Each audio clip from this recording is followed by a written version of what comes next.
Fala rapaziada, tudo bom com vocês? Rapaziada, tô aqui com a minha Landerzona de trilha. Deixando a velha, já terminei, já testamos ali com o meu irmão na frente da loja, ali naquele terreno baldio. Tá toda suja, vou ter que... Eu ia levar pra casa pra lavar, mas eu ainda quero ver se vou dar mais umas brincadas final de semana, porque eu coloquei ela pra vender. O intuito é venda, né rapaziada? Ou troca no quadriciclo. Aqui tá o banco dela, ainda tem que chegar a capa, que ainda não chegou pra fazer a montagem. Rapaziada, fazer esse vídeo aqui para explicar para vocês uma questão que aconteceu aqui, que o motor ficou todo zerado, todo bala mesmo, ficou com uma pressão desumana, bem galo. Nós brinquemos um monte ali na frente, só que a moto ficou com barulho chato de válvula, rapaziada.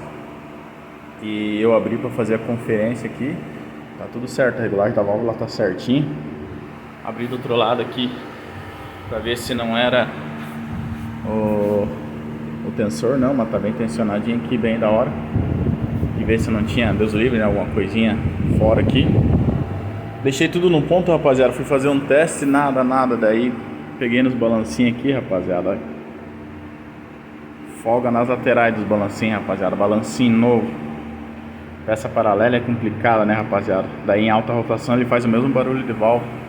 Então fica a dica, rapaziada. Se a motinha de vocês estiver com barulhinho aí, depois que vocês montar tudo novo, a comando tudo novo, pode ser que os balancinhos numa qualidade não muito boa, quem sabe aqui só caiba certamente o original, mas ficou um barulhinho meio chato, rapaziada, tipo o álcool batendo, mas não tem o que fazer, né, rapaziada. Eu não vou colocar os balancinhos original, é muito caro, motinha de trilha aí, meu.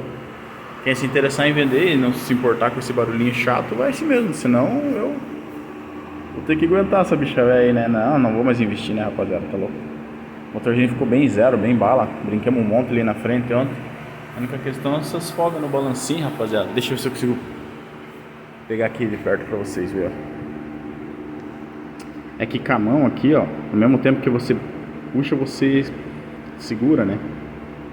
Vai fazer o mesmo barulho, mas, rapaziada, tá com uma folga desumana na lateral aqui, ó. Quer ver? Deixa eu focar aqui, ó.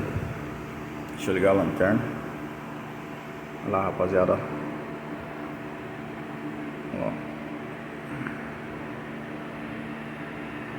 Olha lá, estão vendo? Olha a folga, rapaziada. É muito grande essa folga aqui, ó. Tá vendo?